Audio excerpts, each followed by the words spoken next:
Bonjour à toutes et à tous. J'ai le plaisir dans l'émission de Vassia de recevoir Marcel Rani. Bonjour Marcel. Bonjour Vassia. Marcel va nous parler de son statut de vice-président du groupe Rani et surtout de ce que c'est que le groupe Rani, qui est un groupe vraiment implanté sur plusieurs continents et qui est dans l'éclairage. Marcel, est-ce que tu peux nous parler un peu de toi, de ton parcours? Mon parcours, c'est un parcours d'autodidacte. Oui. D'une personne qui a arrêté l'école très tôt, pas promis à une belle réussite, puisque j'ai quitté l'école, puis j'ai démarré tout de suite avec mon père, parce que je voulais travailler avec mon père et mes frères à 14 ans. Et puis, j'ai eu l'effet buvard. Oui. J'ai absorbé tout ce que je voyais de mes aînés. J'étais toujours très proche des personnes, et puis j'ai évolué au sein de l'entreprise avec tous les postes qu'on peut connaître dans une industrie, de l'apprentissage jusqu'à la présidence. Une vie de travail, 54 ans de travail, que j'ai un petit peu arrêté maintenant puisque j'ai transmis à mes enfants. On va en parler. On va en parler, oui. Marcel, quand tu es arrivé dans l'entreprise qui a été créée par ton grand-père et que tu as décidé de quitter les bancs et vraiment d'aller dans l'entreprise familiale pour apprendre, mais aussi pour apporter tout ton savoir, l'entreprise était à quel niveau au niveau de son activité? Alors, mon père est un artisan. Oui. C'est une petite entreprise, c'est ce qu'on appelle maintenant une PME. Oui. On avait une vingtaine de salariés, et quand j'ai commencé, alors je ne savais pas vraiment quelle était ma motivation. Ma seule motivation du moment, quand on a 14 ans, c'est difficile d'avoir des motivations pour l'avenir, mais en tout cas la motivation du moment, c'est celle que j'avais depuis ma plus tendre enfance, c'était de travailler avec mon père et mes frères. Et donc je suis rentré dès que j'ai pu quitter l'école, et quand on m'a renvoyé de l'école, j'étais bien content que mon père me propose de travailler avec lui. Ah, c'est fantastique.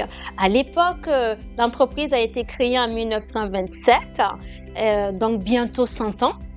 Waouh! Donc tu l'intègres, tu as 14 ans et au fil du temps, tu montes les échelons. À quel moment tu décides de donner cette vision internationale au groupe Rani? Parce qu'on ne parlait pas de groupe en ce moment, ni du côté international. Comment les choses sont venues? Les choses se sont faites un petit peu avec le cours de la vie. Oui. Mon père déjà vendait un petit peu à l'international, puisqu'il vendait en Algérie, il vendait en Belgique, il vendait en Suisse. Donc on faisait déjà, à l'époque, c'était de l'international et de l'export. Tout à fait. Et puis, plus on s'écarte de notre territoire, et plus on est remarqué, et plus on est courtisé. Oui. Et donc, de temps en temps, on a fait rentrer une personne qui a développé l'export pour pouvoir travailler en Afrique un petit peu plus, sur Dubaï, sur les Émirats, puis sur les pays d'Afrique de l'Ouest et d'Afrique de l'Est aussi, le Mali, le Congo, tous ces pays-là. D'accord. Et puis, on était une petite entreprise qui faisait des petites affaires régulièrement dans ces pays. Et après, c'est mon fils qui est rentré, Jean-Christophe, qui est rentré en 94 et qui avait des très bonnes facilités à parler l'anglais. Il maîtrisait bien l'anglais, et puis il avait le sens du commerce, plus que la formation, mais il avait le sens du commerce. D'accord. Et donc il s'est dédié, on l'a guidé vers l'export, et c'est lui qui a développé l'export tel que c'est aujourd'hui. D'accord, c'est fantastique. Toujours sous ma tutelle. Sous ta direction. Et du coup, à quel moment tu as intégré donc ton premier fils qui a commencé à aller sur le volet de l'export, et à quel moment ton second fils est rentré dans l'entreprise? Alors, il faut savoir que les enfants sont toujours rentrés, chaque génération rentrait toujours à la base pour connaître l'entreprise. Oui. Il fallait vraiment s'imprégner de l'outil et s'imprégner des valeurs pour pouvoir s'intégrer au sein d'une entreprise et avoir vraiment envie de développer l'entreprise. Donc Jean-Christophe est rentré en 94, il a développé l'export, mais avant de développer l'export, il est passé par la production, il est passé par les machines à commande numérique, et puis par les achats. Il a été responsable achat pour devenir après, plus tard, responsable export et aujourd'hui directeur général. Et Stéphane, lui, avait des notions de peinture, et j'ai ouvert une usine en 2001 dans le Var, et j'avais besoin d'un responsable. Donc j'ai pensé à mon fils, puisque c'était une usine pour faire de la peinture sur mes produits. Oui. Et comme on faisait une chaîne toute neuve, j'ai dit peut-être que ça peut l'intéresser. Il n'était pas destiné à travailler avec moi. Il nous a rejoints, il s'est imprégné de l'entreprise et puis il a évolué avec pour en devenir le directeur commercial après. Il a fait 10 ans de production et puis après je lui ai incité à aller sur le terrain du commerce. Oui. Il a fait le commerce, alors lui pas international mais plus national. D'accord. Jusqu'à la transmission que j'ai faite en 2025. Alors, parle-nous. 2024, pardon. Alors, parle-nous de la transmission. Parle-nous de cette décision que tu as eue de transmettre le groupe Rani à tes 2 garçons. Alors, tu sais, la transmission, c'est quelque chose qu'on a en soi. Oui. Et quel que soit le poste qu'on détient, pour pouvoir passer à un autre poste, on doit transmettre, que ce soit à ses enfants ou que ce soit à ses salariés. Et donc, moi, j'ai toujours transmis, puisque j'ai commencé apprenti, je suis devenu demi-ouvrier, ouvrier, chef d'équipe, chef d'atelier, responsable de production, responsable d'achat, ainsi de suite. Chaque fois que j'ai quitté un poste, j'ai transmis à une personne pour pouvoir me remplacer. Les achats, j'ai transmis à mes fils déjà, et le commerce, j'ai transmis à Stéphane, puisque j'étais directeur commercial avant de prendre la présidence en 2008. Et la transmission, c'est quelque chose qui m'a toujours inspiré, et je disais toujours que je voulais pas être celui qui s'accrocherait jusqu'à la fin au risque de mettre dans l'ombre mes enfants. Et mes enfants, je pense que il fallait que pour qu'ils puissent s'exprimer et apprécier leurs responsabilités et s'amuser comme je me suis amusé, même si être chef d'entreprise, c'est pas tous les jours amusant. C'est vrai. En tout cas, il y a des moments de bonheur intenses dans une entreprise quand on est chef d'entreprise. Et pour pouvoir vivre ça, il fallait qu'ils aient l'âge. Et donc, si je tardais trop, c'était foutu, je pouvais pas transmettre à mes enfants. Donc, j'ai pris la décision que j'irais jusqu'à 68 ans pour pouvoir préparer ma transmission. Il fallait que mes enfants soient d'accord, qu'ils construisent l'avenir, qu'on sache qui serait président du directoire, président du conseil de surveillance. Ils ont décidé eux-mêmes, donc il n'y a pas eu besoin de leur donner des ordres ou quoi que ce soit. Tout s'est fait un petit peu naturellement et avec l'ambition de faire perdurer et de continuer l'entreprise. Eh bien, bravo, ça s'appelle une transmission réussie. Voilà. Oui, parce qu'au fil des années, de la manière dont tu les as impliqués dans l'entreprise, naturellement, les positions se sont prises et les directions ont été partagées en toute simplicité entre deux. Complètement. Oui. Et puis ils ont pris beaucoup de responsabilités. Donc au fur et à mesure des années qui passaient, je leur ai lâché les responsabilités. Jusqu'au moment où je n'avais plus beaucoup de responsabilités, à part signer les contrats, parce qu'il fallait la signature du président. Mais les derniers temps, c'est mes enfants qui étaient déjà à la manœuvre, et c'était eux qui dirigeaient déjà l'entreprise. Oui, mais aujourd'hui, tu gardes toujours un regard sur l'entreprise. Alors, en transmettant à mes enfants, donc Stéphane est le président du directoire et Jean-Christophe le président du conseil de surveillance, j'ai gardé encore pour quelques années, je pense, la vice-présidence du conseil de surveillance pour avoir un œil attentif et protectionniste, bien que la structure est bien faite, donc je ne devrais pas trop avoir à me mêler de ce qui se passe. Mais en tout cas, j'ai toujours ce regard protecteur. Et puis aussi parce que c'est mon bébé. J'y ai passé 54 ans de ma vie et que j'ai pas envie de lâcher ça comme ça d'un revers de main. Donc, et puis tes enfants doivent être fiers de savoir que tu es encore là, même si c'est eux qui dirigent. Ils savent que tu n'es pas bien loin et que tu as ce regard bienveillant et cette expérience que tu continues de leur apporter. En bienveillant vis-à-vis de moi. C'est génial. Marcel, parle-nous un peu de l'activité même du groupe Rani. Rani, aujourd'hui, c'est une fabrication de matériel d'éclairage public et de mobilier urbain, avec une multitude de produits suite aux croissances externes que nous avons fait en achetant Lec à Lyon, S en Allemagne et puis Ecoinov à Grenoble et Novea à Angers. On s'est étalé avec des produits complémentaires. On est axé sur l'éclairage public et le mobilier urbain. Mais au départ, l'entreprise Rani, c'était une entreprise de ferronnerie. Donc mon grand-père était ferronnier, mon père était ferronnier, j'ai été moi-même ferronnier avec mes frères. Et en faisant de la ferronnerie, on fabriquait des lanternes pour les jardins, des lanternes pour quelques communes de l'arrière-pays, un petit peu. Et puis on a commencé petit à petit à faire évoluer le produit de l'éclairage jusqu'au jour où on nous a demandé, en 1976, de fabriquer des lanternes pour la ville de Toulouse. Et ça a été le départ d'une grande série et d'une grande réussite dans l'éclairage public, puisque c'est la personne qui nous avait commandé ça était agent commercial pour une entreprise que nous avons rachetée plus tard. Oui. Et cet agent commercial avait des amis agents commerciaux dans toute la France. Et donc il a parlé de nous à tous ses agents, tous ses amis, et ils ont tous voulu être nos agents commerciaux. Ça fait qu'on a eu un réseau d'agents commerciaux national. Et puis petit à petit sur l'international, on a développé en allant chercher des entreprises ou des partenaires à l'extérieur. On est représenté dans une soixantaine de pays. On a 6 filiales. On s'étale un petit peu. Alors 6 filiales de production et après on a des filiales commerciales, une au Sénégal, une en Côte d'Ivoire, une au Bénin, une à Dubaï, à Dubaï, et puis aux États-Unis, bien entendu. Alors aux États-Unis, on en a une à Denver, c'est une usine de production, c'est Rani Lighting, et on a groupe Rani Nord America qui est à Charlotte, en Pennsylvanie, je crois. Je crois que c'est en Pennsylvanie. Marcel, revenons en 2008.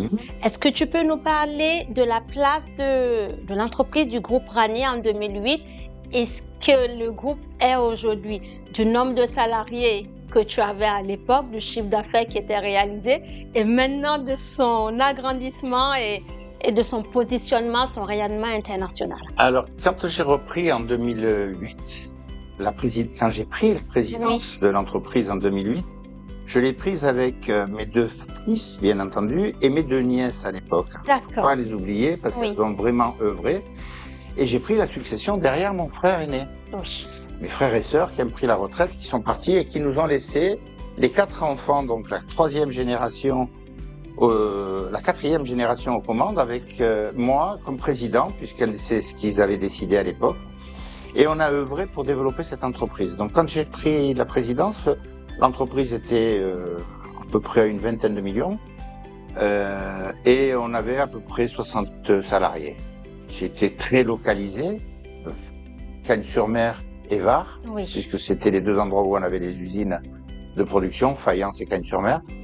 Et puis on a commencé à développer et on a fait notre première croissance externe à Angers, qui était une petite entreprise qui faisait du candélabre solaire. Alors nous, on en fabriquait, mais il nous manquait un petit peu de technologie, donc on est allé chercher cette petite start-up qui avait besoin de s'agrandir. Oui. Et donc elle s'est mariée avec nous au départ, on l'a rachetée à 50%, puis aujourd'hui on en a quasiment la totalité, puisqu'on en a 85%. D'accord. Et puis on a continué à développer, et puis on a décidé de racheter une entreprise qui est en Allemagne, qui était une entreprise un petit peu qui nous faisait un petit peu rêver quand on faisait des salons de l'éclairage à l'étranger, à l'export ou même sur le national. On a racheté une entreprise S avec 110 salariés et 20 millions de chiffre d'affaires. Et puis on a racheté une entreprise qui fabrique des projecteurs. Donc je te disais tout à l'heure, beaucoup de produits complémentaires. Donc aujourd'hui l'entreprise, et puis on a racheté Coinov, la dernière en date, une petite entreprise familiale aussi qui fait des petits projecteurs avec des plots solaires. Et donc tout ça pour en arriver à ma transmission. Quand j'ai transmis, l'entreprise faisait en 2024 135 millions d'euros avec 450 collaborateurs éparpillés un petit peu partout sur les territoires externes et nationaux, bien entendu. Bravo, bravo. En 16 ans de temps, la progression a été plus que fulgurante. Alors la progression a été fulgurante parce que je crois qu'il y a une chose qu'on n'a pas parlé, c'est le respect et l'humain qu'il y a dans une entreprise familiale. Et quand on a un patron qui est à l'écoute de l'humain, et ben derrière il y a l'humain qui est à l'écoute du patron. Et donc on a développé cette entreprise ensemble. J'ai pas tout fait tout seul. Tout seul, j'aurais sûrement pas pu faire la moitié de ce que j'ai réalisé, peut-être même pas le quart.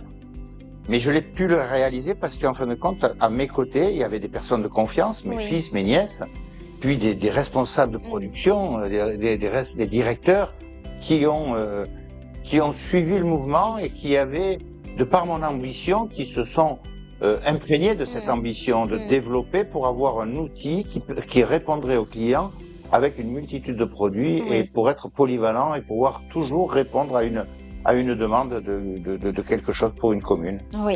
Oui, toute une équipe derrière. Une équipe derrière, beaucoup d'humains, la RSE et la responsabilité sociétale et environnementale de l'entreprise, mais sociétale, je dirais plus, ça pourrait être RHE, responsabilité humaine et environnementale, mais parce que l'humain au centre de tous les sujets, et c'est grâce à l'humain qu'on réussit. Seul, on n'est rien, tout le monde le sait, on va beaucoup plus loin et on fait beaucoup de choses. Donc, les 450 salariés sont venus chez nous parce que l'entreprise, le dynamisme de l'entreprise les a aussi peut-être attirés. Et les valeurs. Quand on a des bonnes valeurs, on attire des belles personnes et ces belles personnes apportent leur complément à l'entreprise. Tout à fait. C'est fantastique. Ça me donne envie de t'applaudir parce que les valeurs que tu mets dans ton entreprise et comme tu le dis, l'humain au centre de tout a amené, pendant que l'entreprise s'est agrandie, à garder ses valeurs, à fédérer tous tes collaborateurs autour de ces valeurs pour continuer de grandir ensemble et d'avoir une vision commune qui est la tienne et que tu as su transmettre aussi bien à tes fils, à tes nièces qu'au directeur et à toute l'équipe qui t'entoure. Marcel, j'aimerais qu'on puisse revenir sur un point vraiment fantastique qui a été mis sur tous les supports, c'est la remise de l'Ordre national du mérite. Est-ce que tu peux nous en parler de cette célébration, cette décoration? Alors, c'est une décoration qui me touche beaucoup, dont je suis très fier. Mais j'en suis très fier parce que je trouve que c'est la reconnaissance de la nation vis-à-vis d'une œuvre commune autour d'un outil de travail et avec des valeurs très très fortes. Mon grand-père, faut pas oublier que mon grand-père est un immigré italien qui est arrivé, qui avait rien, qui était sans le sou et qui a travaillé dur. Avec mon père après, et puis avec mes frères, et puis avec moi, mes sœurs, et ainsi de suite. Et puis bon, malheureusement, ils sont partis. Mais toute cette évolution de l'entreprise sur presque 100 ans, en 2027, l'entreprise aura 100 ans, donc sur ces presque 100 ans, il y a eu une évolution qui s'est faite, et il y a eu vraiment des valeurs qui ont été portées économiquement pour la nation. Et la nation, en me remettant cette médaille, c'est la médaille un petit peu de la famille, c'est la médaille un petit peu de l'entreprise, et bien entendu, c'est moi qui en ai les honneurs, et c'est moi qui la porte. Mais j'ai eu cette chance, et je suis très fier de ça, parce que symboliquement, mon grand-père a créé en 1927, mais il est arrivé en France en 1924. D'accord. Et 100 ans après, son petit-fils reçoit la médaille. Et ça, c'est une preuve d'intégration extraordinaire. Tout à fait. Et une belle célébration. Il y en a beaucoup, Il y en a beaucoup en France. Mais là, il y a la récompense en plus. Il y a la récompense, et comme tu l'as si bien dit, en plus, c'est dans le domaine de l'industrie. Ben oui, puisqu'elle m'a été décernée par le ministère de l'Industrie et remise par Christian Estrosi, actuel président de la métropole et maire de Nice. Mais surtout, il a été quand même ministre de l'Industrie sous Sarkozy. Et donc, un ministre de l'Industrie qui remet à un industriel une médaille comme ça, c'est pas mal. De l'ordre du mérite. C'est pas mal. Ça a tout son symbole. Son sens, quoi. Oui. Eh bien, c'est fantastique. On va aborder un peu maintenant ton côté de chef d'entreprise impliqué dans l'économie du territoire. Tu es dans pas mal d'associations. Est-ce que tu peux nous en parler un peu? Alors, étant donné que j'ai encore un petit peu la forme, que tout va bien, et que j'aurais pu continuer à travailler longtemps dans l'entreprise, mais que quand on transmet à ses enfants, il faut les laisser naviguer, prendre leurs décisions, et ne pas être le papa ou le vieux qui vient perturber les jeunes. Il faut les laisser pas s'émanciper, mais en tout cas développer et œuvrer comme ils le veulent. Mais je trouve qu'en 54 ans de travail, j'ai appris beaucoup de choses. Oui. Et donc, porter l'entreprise, alors je continue à porter l'entreprise Rani, bien entendu, parce que ça restera mon bébé jusqu'à mon dernier souffle, mais porter l'industrie du territoire, je trouve que ça a du sens. Donc j'ai pris la présidence il y a 4 ans de l'UEMM, l'Union des industries des métiers de la métallurgie, pour la Côte d'Azur, pour les Alpes-Maritimes. 1 an et demi après, j'ai pris la présidence de la région, donc dans la région Sud-Corse, qui pour pas mal de territoires et beaucoup d'adhérents. Ça représente à peu près 800 adhérents, 800 industries de la métallurgie. Et puis je suis rentré au conseil, au bureau de l'UEMM national, dans lequel j'ai quelques responsabilités et on est en train de m'octroyer, de me donner quelques responsabilités, histoire de m'occuper un petit peu, d'évoluer au sein de ces belles, pour ces belles entreprises. Voilà. Moi, ce que je veux, c'est pouvoir aider les entreprises du territoire, les porter. On a un outil formidable avec l'UEMM pour la protection des entreprises, pour le développement des entreprises, pour trouver du personnel, avec une création, avec une directrice emploi qui fait énormément de job dating et qui permet aux entreprises de trouver des salariés, mais qui permet aux salariés qui chargent du travail de trouver des entreprises. Donc faire le lien entre tout ça, c'est intéressant, et puis c'est ce qui me passionne, et je reste dans mon élément puisque je suis toujours dans. C'est génial. Marcel, quel est ton mot de fin que tu as envie de partager avec nous? Alors si je devais partager un mot de fin dans ce contexte actuel économique morose, où le catastrophisme est omniprésent sur les chaînes de télévision et dans les journaux, je dis qu'il faut toujours être optimiste. Parce que depuis la nuit des temps, la Terre se régénère et la Terre se renouvelle de belles et de mauvaises personnes. Donc on est dans une situation critique. Pour autant, je pense que il va arriver un jour où il va y avoir des solutions pour pouvoir sortir de ce marasme financier, de ce marasme économique. Et pour ça, il faut avoir des rêves et des passions. Et si on a des passions, on arrive à réaliser ses rêves. Et si on a des rêves, on arrive à avoir des passions. Donc les deux sont liés. Avec l'optimisme, on arrive à construire tout ça. Et donc je dirais à ceux qui m'écoutent de toujours garder l'optimisme, de rester humble et humain, puisque l'humain est le sujet principal de la réussite pour un chef d'entreprise ou pour qui que ce soit d'ailleurs. Plus il s'entoure d'humains, plus il est aimé, plus il aime et plus il sera aimé, et inversement. Voilà. Eh bien, je te remercie pour ce beau mot de la fin, l'optimisme, l'humain au centre de tout, aimer les autres, avoir de l'amour en retour et continuer de s'engager parce que tu es très engagé pour notre territoire et c'est un réel plaisir, vraiment une fierté pour moi de t'avoir interviewé aujourd'hui. C'est moi qui suis heureux. C'est l'honneur pour moi et je t'en remercie encore. Je vous remercie de nous avoir suivis dans notre émission L'invité de Vassia. Prenez bien soin de vous. À très bientôt et merci encore à toi, Marcel. Merci.